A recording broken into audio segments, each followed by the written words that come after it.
El sol de la tarde me quemaba la nuca, pero el frío en mis entrañas era mucho peor. Ahí estaba yo, de pie en el porche, la madera crujiendo bajo mis botas, mientras el señor Ramos se bajaba de su carroza, con ese semblante de determinación sombría que tanto detestaba. Detrás de él, el ayudante y dos tipos más del ayuntamiento, todos con cara de pocos amigos. Mis muchachos estaban detrás de mí, pálidos como la luna. Sí, pero con una chispa desafiante en los ojos que me llenaba de un orgullo extraño, agridulce.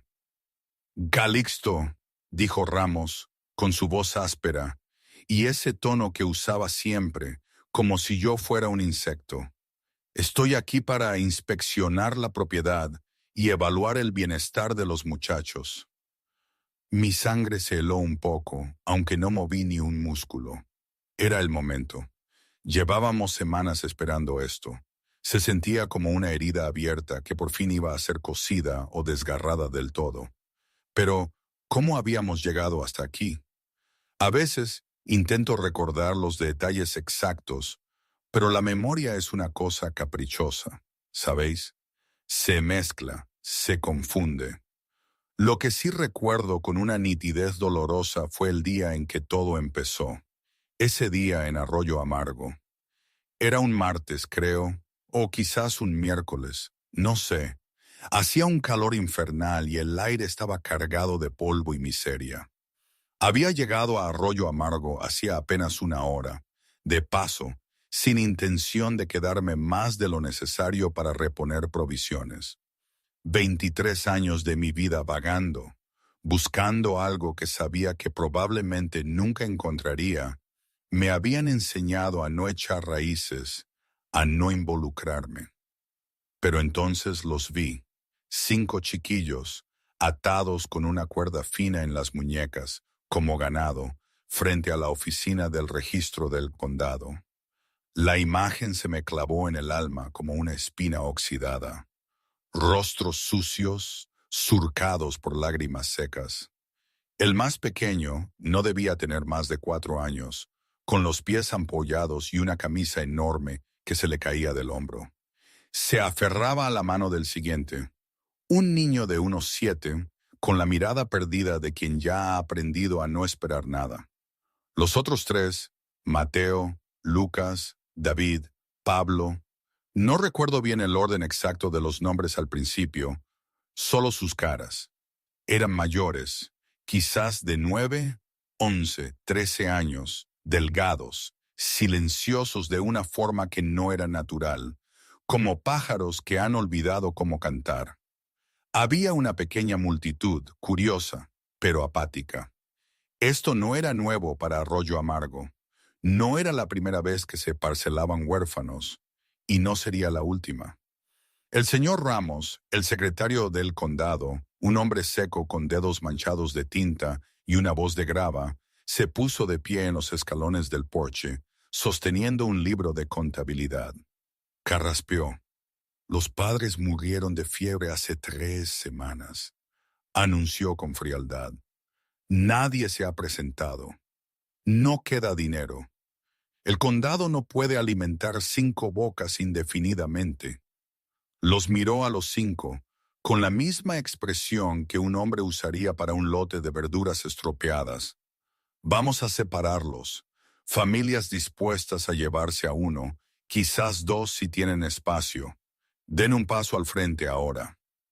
Fue entonces cuando Mateo, el mayor, dio un medio paso al frente de sus hermanos. Tenía la mandíbula apretada, pero no dijo nada. Su mano descansaba protectora sobre el hombro del que tenía al lado. Un granjero, don Benito, se adelantó. Me quedo con el mayor, dijo, con el sombrero en la mano. Suficientemente fuerte para trabajar. Lo alimentaré bien. Ramos asintió y tomó nota. ¡Espere! La voz de Mateo se quebró. Se volvió hacia don Benito, con los ojos muy abiertos. Nos quedamos juntos, los 5. Ramos ni siquiera levantó la vista. Así no funcionan las cosas, hijo. Somos hermanos. La voz del chico era más fuerte ahora, desesperada. No pueden, somos 5 hermanos, dijo Pablo, el segundo mayor, con voz temblorosa. Nadie se lleva más de 2. La pluma de Ramos se detuvo por un momento. Algo parecido a la lástima parpadeó en su rostro. Luego desapareció. Así son las cosas. Agradece que alguien esté dispuesto a llevarte. Luego, una mujer con un vestido azul descolorido, doña Carmen, se adelantó. Me llevo al pequeño, dijo, con tono cortante y práctico. Necesito ayuda en casa. Es lo suficientemente joven para entrenarlo bien. Santi gimió y se pegó a la pierna de Mateo. No. La voz de Mateo se rompió. Por favor, no se lo lleven. No se lleven a ninguno. Trabajaremos. Haremos lo que sea. Solo no nos separen. La multitud se removió incómoda, pero nadie dijo nada. Ramos suspiró, su paciencia agotándose. Chico, no tienes voz ni voto en esto. El condado decide, ahora retrocede. Mateo no se movió. Su pecho subía y bajaba con dificultad, sus puños apretados a los lados. Miró a sus hermanos, sus rostros, su miedo, sus súplicas silenciosas. Y algo dentro de él se rompió. Por favor, susurró. No fue una palabra, fue una rendición. Y en ese momento, 23 años se cayeron de mis hombros, y volví a ser aquel niño. Yo, Calixto, había estado en una fila como esa. No éramos 5, éramos 3. Yo y mis 2 hermanos menores, Jaime y Samuel. Nuestros padres habían muerto de la misma fiebre de invierno. El condado nos separó. Yo fui a un rancho cerca de Barranco Rojo. Jaime fue enviado a una familia en La Mancha. Samuel, el más joven, desapareció en un campamento minero en los picos de Europa. Nunca más los volví a ver. Pasé 2 décadas buscándolos, escribiendo cartas, cabalgando miles de kilómetros, preguntando en cada pueblo, cada campamento, cada rincón olvidado de la frontera. Pero el oeste se traga a la gente entera. Jaime y Samuel se habían ido, borrados por la distancia, el tiempo y la crueldad de un sistema al que no le importaba si los hermanos recordaban sus caras. Y ahora, aquí, en Arroyo Amargo, estaba sucediendo de nuevo. Mi mandíbula se apretó, mis manos se cerraron en puños a mis costados. La mujer del vestido azul se estiró para coger la mano del más pequeño. «Vamos, niño, todo saldrá bien». El chico gritó. Fue un sonido animal, puro terror y desesperación. Se aferró a su hermano, sollozando, sus pequeños dedos hundiéndose en la camisa de Mateo. «No, no, no se lo lleven, por favor». Mateo cayó de rodillas y envolvió al pequeño con sus brazos, abrazándolo fuerte. Sus propias lágrimas brotaron ahora, calientes e incontrolables. «No dejaré que lo hagan», sofocó. «No lo haré». Ramos se adelantó, su voz afilada. «¡Alguien! ¡Sepárenlos!». 2 hombres de la multitud se acercaron a los muchachos, y fue entonces cuando yo, Calixto, di un paso adelante. Mis botas golpearon el polvo con una pesadez deliberada. La multitud se abrió. Ramos levantó la vista, la irritación asomando en su rostro. «¿Puedo ayudarle en algo, señor?». Me detuve a unos metros del porche.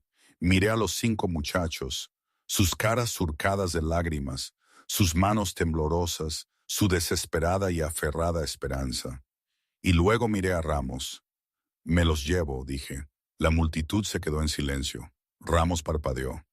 «¿Lleva a quién?». «A los 5». Ramos soltó una risa corta e incrédula. «¿A los 5? ¿Sabe lo que está diciendo? Son 5 bocas que alimentar, 5 muchachos que vestir, alojar, criar». «Sé lo que es un 5», dije con calma. Ramos me estudió entrecerrando los ojos. ¿Tiene un rancho? ¿Una esposa? ¿Alguna idea de en lo que se está metiendo? No respondí de inmediato. Miré a Mateo, todavía de rodillas en el polvo, todavía sosteniendo a su hermano menor como un salvavidas. El chico me devolvió la mirada, asustado, confundido, pero desesperada y dolorosamente esperanzado. Mi voz fue baja y constante. Sé lo que es perder a tus hermanos.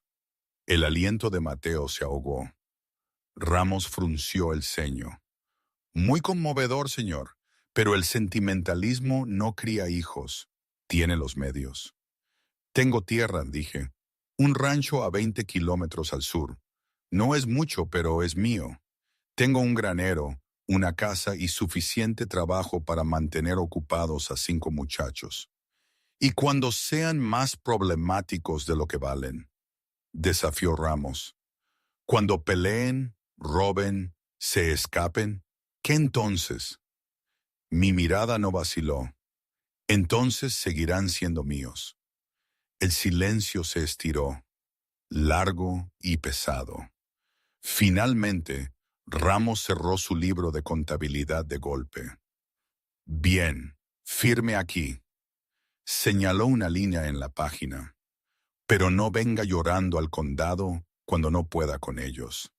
Subí al porche, tomé la pluma que me ofreció Ramos y firmé mi nombre con trazos lentos y cuidadosos. Detrás de mí, los 5 muchachos me miraban con incredulidad. Mateo se puso de pie lentamente, aún sosteniendo la mano de Santi. Su voz era apenas un susurro.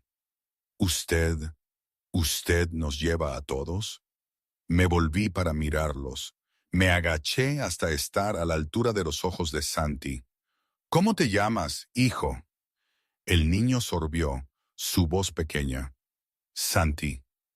Santi, repetí suavemente. Miré a cada uno de los muchachos. ¿Y el resto? Soy Mateo, dijo el mayor, con la voz ronca.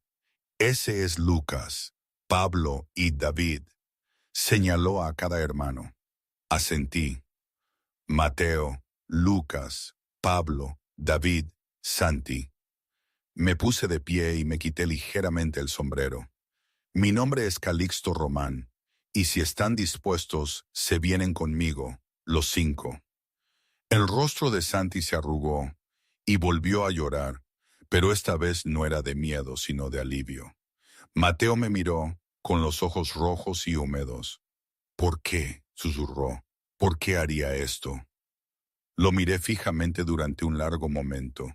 Luego dije en voz baja, porque nadie debería tener que soltar a sus hermanos. El viaje hacia el sur fue silencioso.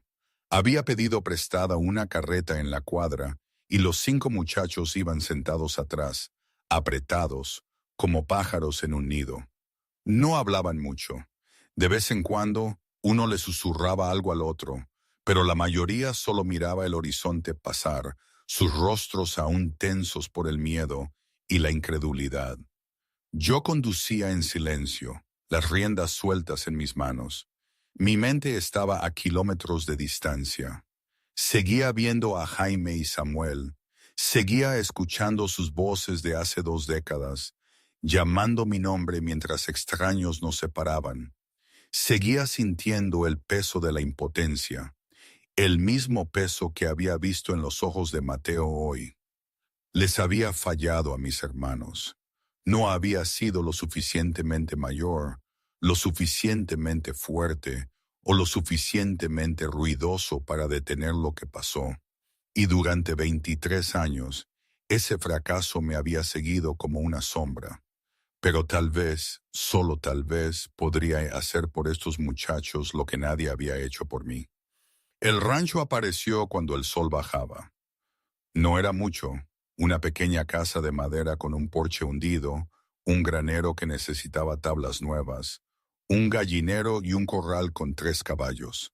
La tierra se extendía en secas olas doradas, salpicadas de matorrales y rocas. Detuve la carreta y me bajé. Aquí estamos. Los muchachos no se movieron al principio.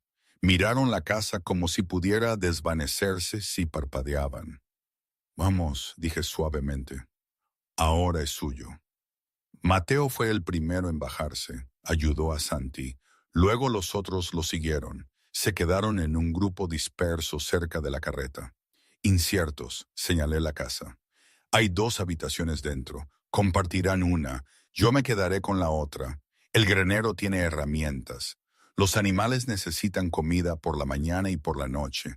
Y hay un arroyo a 1/4 de milla al este si quieren lavarse. Hice una pausa.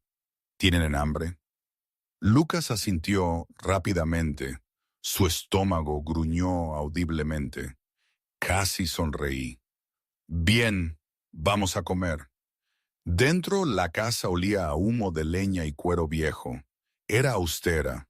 Una mesa, algunas sillas, una estufa, estantes con tazas de hojalata y productos enlatados.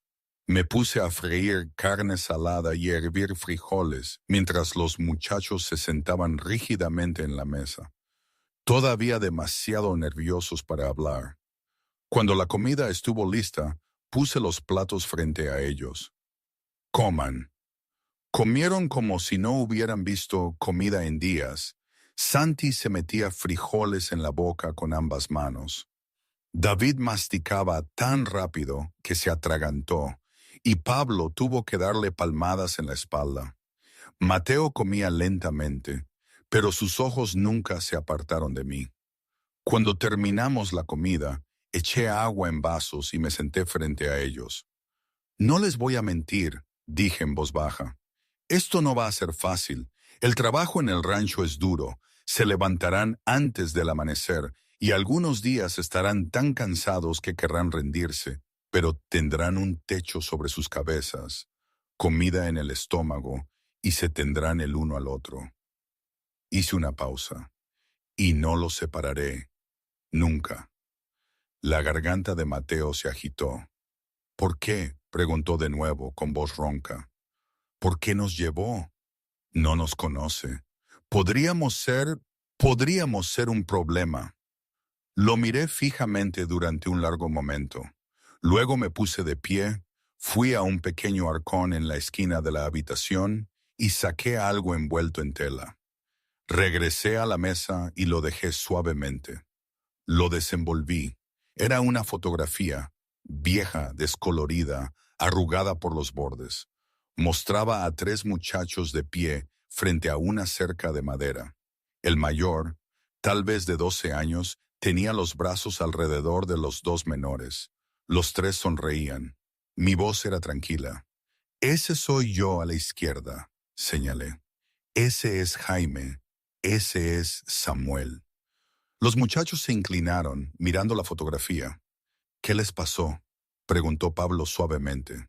Mi mandíbula se apretó. Perdimos a nuestros padres cuando yo tenía 13 años. Lo mismo que ustedes. La fiebre se los llevó a ambos en una semana. Hice una pausa. Mi voz se espesó. El condado nos separó. Yo fui a un rancho. Jaime fue a La Mancha. Samuel fue al norte. Miré la fotografía. Nunca más los volví a ver. El silencio en la habitación era sofocante. Busqué, continué, mi voz apenas un susurro.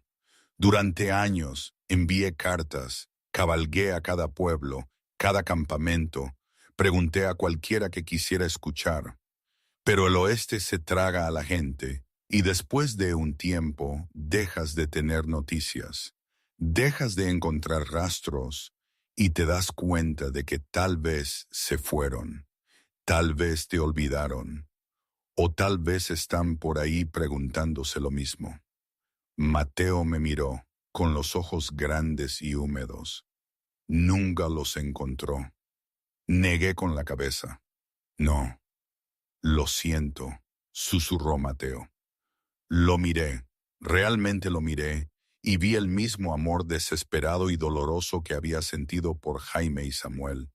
La misma voluntad de luchar, de suplicar, de romperse por la mitad si eso significaba mantener a sus hermanos a salvo.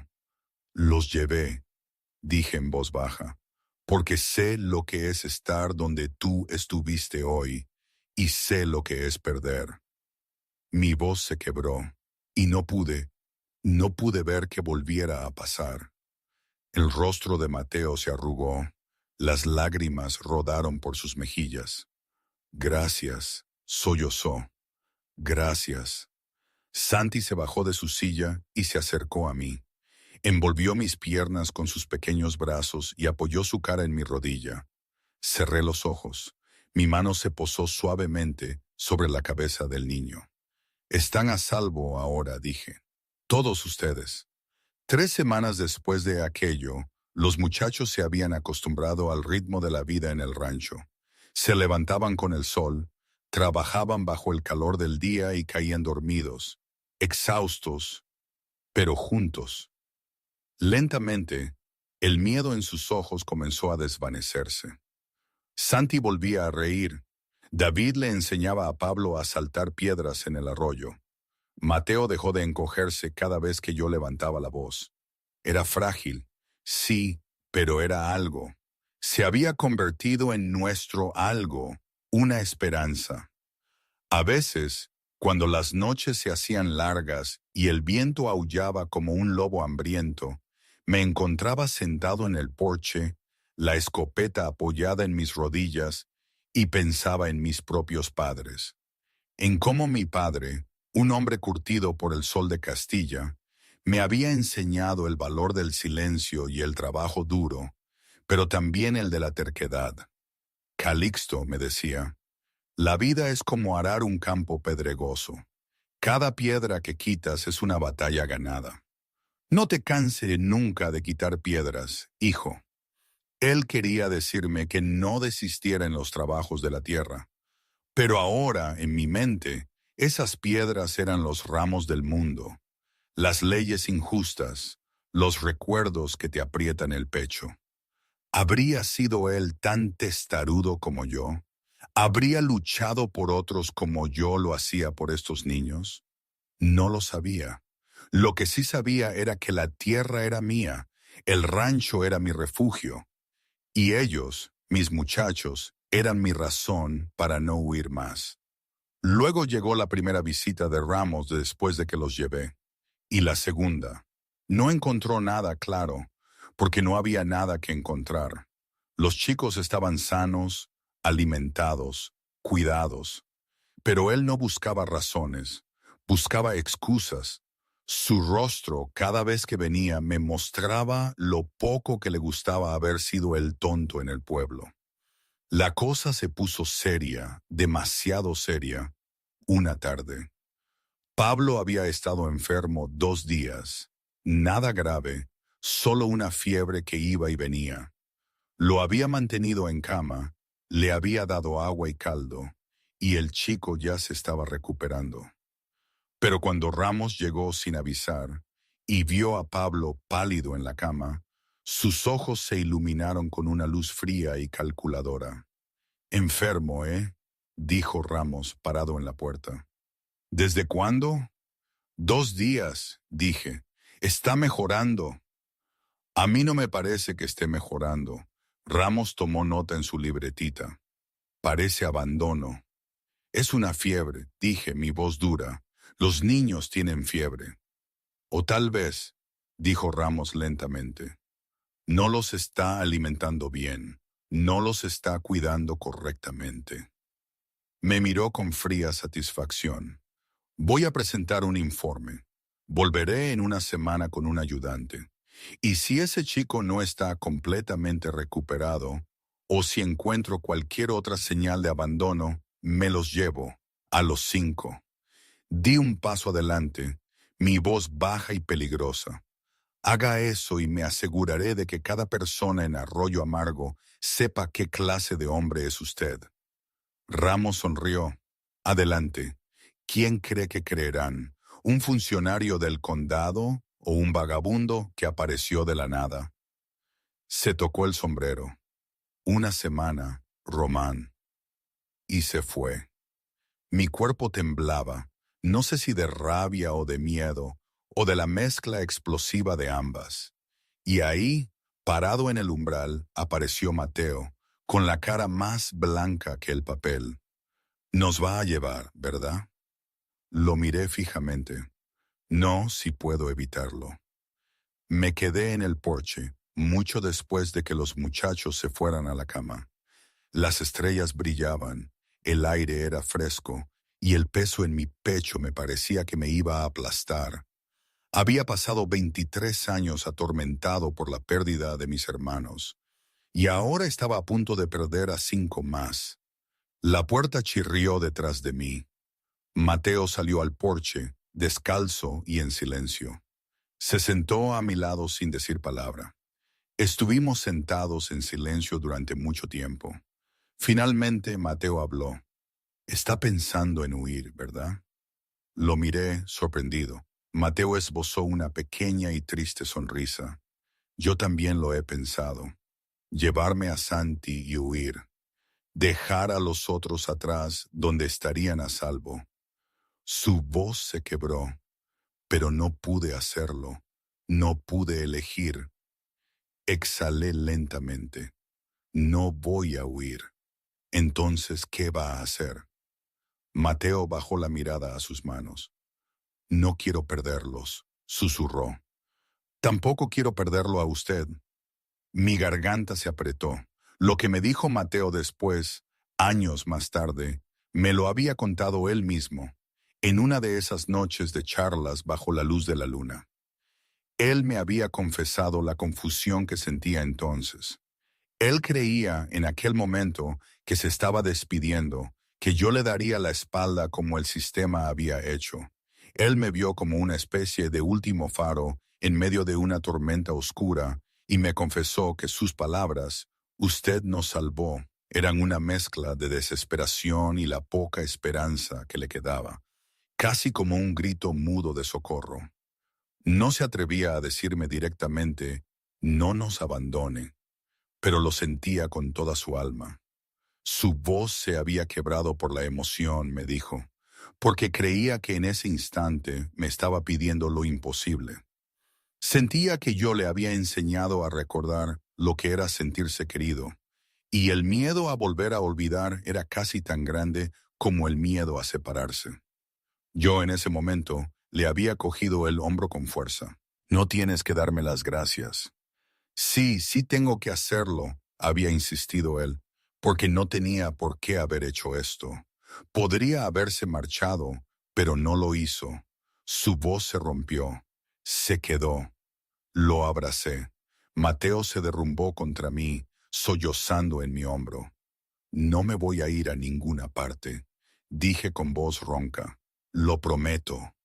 Momento, aquí tengo que parar un instante. La verdad es que, cuando me paro a pensarlo, toda esta situación era, ¿cómo decirlo?, absurda, surrealista, incluso cómica en su crudeza.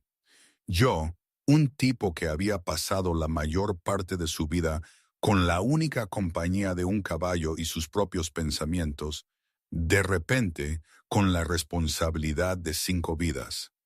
5. Y no solo eso, sino que me metía en una pelea a brazo partido con la ley, o lo que ellos llamaban ley, representada por un hombrecillo mezquino como el señor Ramos. En mi pueblo la gente habría dicho que estaba completamente loco. Un vaquero que se autoproclama padre de 5 huérfanos, y encima contra el ayuntamiento. A la hoguera, dirían, pero ¿y si lo loco no era yo? ¿Y si lo loco era el sistema que rompía familias como si fueran vasos de cristal? ¿Y si lo realmente demente era que nadie más hubiera alzado la voz por esos críos? No sé, es complicado.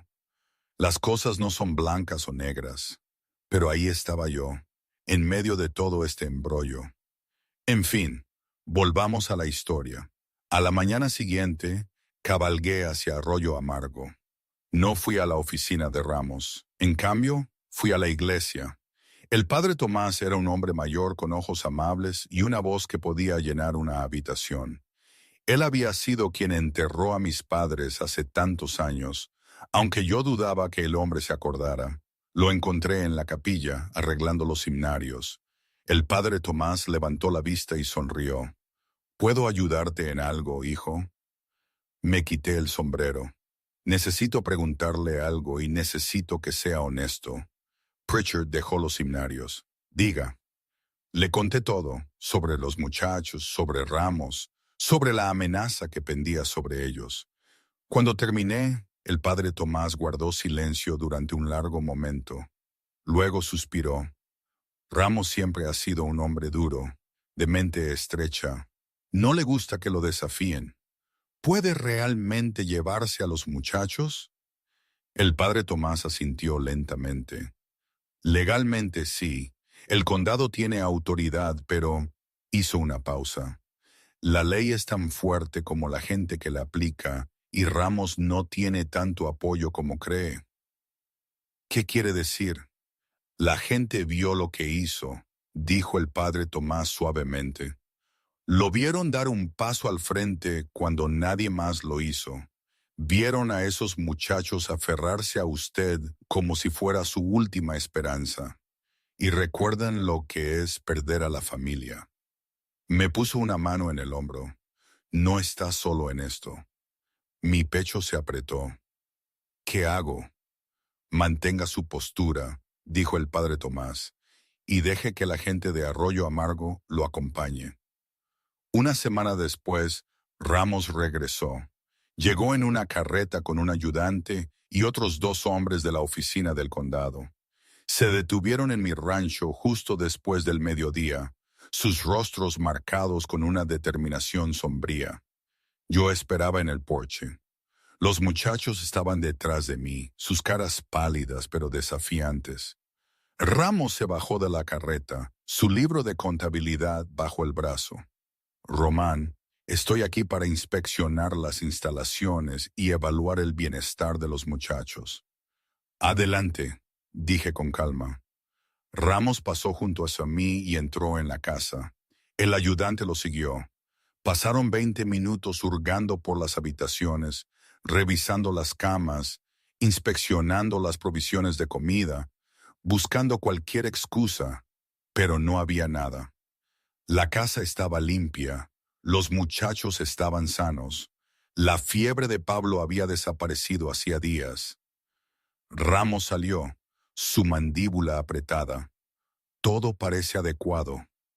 Entonces hemos terminado aquí, dije. No del todo. Los ojos de Ramos se entrecerraron. He recibido quejas de ciudadanos preocupados. Creen que usted no es apto para cuidar a 5 niños. Abrió su libro de contabilidad. Basado en esas quejas, estoy autorizado a llevarme a los muchachos a la espera de una revisión formal. Mi sangre se heló. ¿Qué quejas? ¿De quién? Ramos sonrió con frialdad. Eso es confidencial. Eso es mentira, dijo una voz. Todos se volvieron. El padre Tomás estaba al borde de la propiedad, su Biblia bajo el brazo. Detrás de él había una docena de personas de Arroyo Amargo. El granjero don Benito, la mujer del vestido azul doña Carmen, el herrero, el tendero, familias con las que yo, Calixto, nunca había hablado. Caminaron lentamente, formando un semicírculo suelto alrededor de la carreta de Ramos. El rostro de Ramos se oscureció. Esto es asunto del condado. No les concierne. Nos concierne a todos, dijo el padre Tomás en voz baja, porque lo que usted está haciendo no es justicia, es crueldad. Don Benito se adelantó. Estuve allí el día que intentó separar a esos muchachos. Iba a llevarme al mayor. Su voz estaba áspera por la vergüenza, pero no pensé en lo que le costaría. No pensé en sus hermanos. Miró a Calixto. Este hombre sí lo hizo. Les dio un hogar, y me condenaré si permito que se lo quite. Doña Carmen habló después, su voz más suave. Yo quería al pequeño. Pensé que estaba haciendo una bondad. Miró a Santi, que estaba cerca de Mateo. Pero ahora veo que la bondad no es quitar, es mantenerlos unidos. Uno por uno, la gente del pueblo habló. Le dijeron a Ramos que no lo permitirían, que ya habían visto suficientes familias destrozadas, que Calixto Román había hecho lo que el condado debería haber hecho desde el principio. El rostro de Ramos se puso rojo. Esto es una interferencia legal. No, dijo el padre Tomás con firmeza. Esto es una comunidad decidiendo lo que es correcto. El ayudante se movió incómodo. Miró a Ramos y luego a la multitud. Señor, tal vez deberíamos... ¡Cállate!, espetó Ramos. Se volvió hacia mí, su voz temblando de rabia. Esto no ha terminado. Sí, dije en voz baja. Sí lo está. Ramos me miró fijamente durante un largo momento. Luego, con una maldición, volvió a subirse a la carreta. El ayudante y los otros hombres lo siguieron. Se fueron en silencio, el polvo levantándose detrás de ellos. La multitud se quedó. Yo, Calixto, me quedé allí, con la garganta apretada, incapaz de hablar. El padre Tomás se acercó a mí y me puso una mano en el hombro. Lo hiciste bien, hijo. No lo hice solo, dije con voz ronca. No, asintió el padre Tomás. No lo hiciste. Los días se convirtieron en semanas. Ramos nunca regresó. Se corrió la voz de que el condado había retirado la queja en silencio. Algunos decían que el padre Tomás había hablado con el gobernador del territorio. Otros decían que la gente del pueblo había firmado una petición. Yo no sabía los detalles y no me importaban. Todo lo que importaba era que los muchachos se quedaban. La vida en el rancho se adaptó a un nuevo ritmo. Los muchachos se hicieron más fuertes, más seguros. Santi dejó de despertarse llorando por la noche. David y Pablo volvieron a bromear. Lucas aprendió a montar a caballo. Mateo sonreía más. Una tarde, mientras el sol se ponía sobre la tierra seca, me quedé cerca del poste de la cerca que había estado arreglando el día que Ramos llegó por primera vez. Mateo se acercó a mi lado. ¿Piensas en tus hermanos?, preguntó suavemente. Asentí. Siempre. Vosotros, ¿creéis que estarían orgullosos de mí? ¿Qué pensáis? Lo miré. Espero que sí.